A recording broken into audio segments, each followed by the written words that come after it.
Question 1691. Member AB is rotating at angular velocity of 6 radian per second.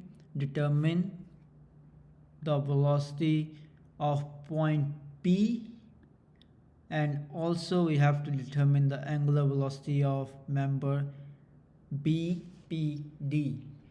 So in the diagram we can see this is AB link which is connected to BD, and there is a P over here, and this is DC. So from the shape it seems like it is a symmetrical shape.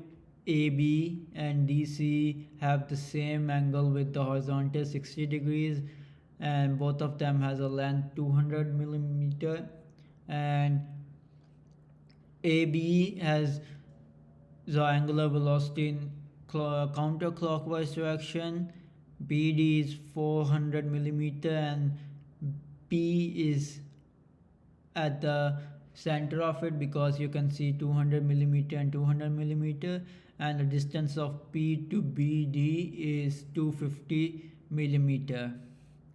And we have to find velocity at point P over here, and angular velocity in this member which is BPD. It is in form of a T shape, and whole this part is gonna move together. So when we start our answer, we write the given which is 6 radian per second, the angular velocity at AB which is counterclockwise direction. We have to find at the velocity at P and angular velocity at BPD. So first we find the velocity at P. So it is always perpendicular to AB link, and which is, we know the angular velocity which is 6, and R is 200 over 1000, and we get 1.2 meter per second. And same is the case with VD. It is also perpendicular, and angular velocity at CD will also be counterclockwise as it is a symmetrical shape. So as the movement of AB will be similar to CD, so we get VD in form of 0.2 omega CD.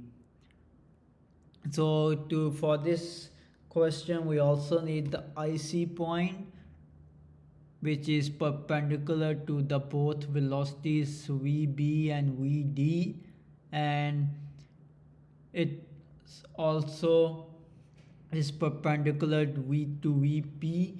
So we get the point IC over here, and VP is acting horizontally because it has a 90-degree angle with the section over here with the P1.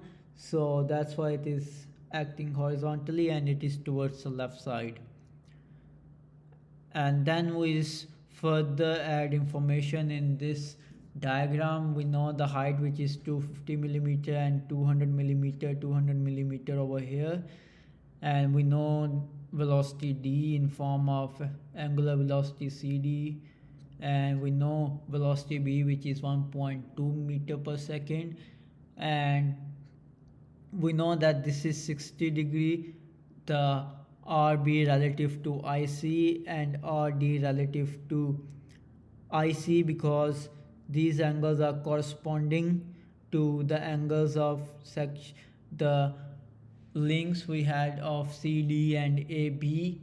So as you know, two angles are 60 degrees, so the final angle is also 60 degree because the sum of angles in a triangle is 180 degree. And so this proves that this triangle formed is a equilateral triangle. So we have to find RB relative to IC, and to do that we can simply use the right angle and the trigonometric ratios.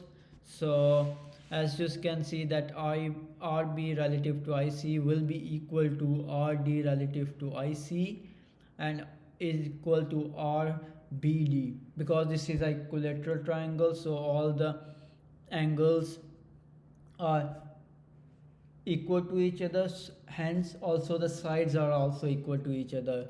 So we already know the relative lengths as well, but we need to find what is R P relative to IC. So for that we have to use the right angle and trigonometric ratios. So we use sine 60 degrees equal to x over r, b relative to IC, and this is the triangle over here. And also we have to add this 250 millimeter as well. So we get the final, which is 596.41 millimeter. We convert it into meter, and now we have to find what is the angular velocity of BPD. So we divide the velocity B divided by the angular divided by RB relative to IC. So we get 3 radian per second, and it is acting in a clockwise direction. And now we have to find what is the velocity at P.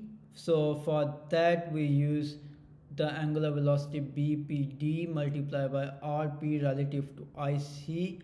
So we multiply the both of them and we get 1.79, which is the velocity at P, and we get the angular velocity BPD, which is 3 radian per second. It is acting clockwise. So from this diagram we know that it is acting clockwise, because these both of them, the velocities over here are going in 90 degrees from here and 90 degree over here, and over here these both of them are counterclockwise, so this is movement is clockwise to balance them.